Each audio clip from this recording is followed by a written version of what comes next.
ए, light बंद कर। तेरे को दिखता नहीं है क्या? मैं प्रॉब्लम सॉल्व कर रहा हूँ। ये अभी सॉल्व करना जरूरी है?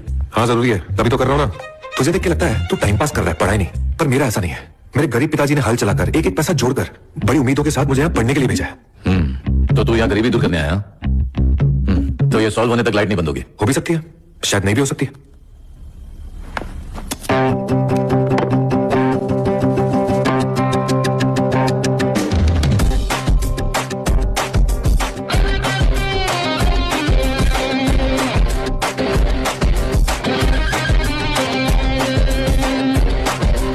सॉल्व हो गया ना?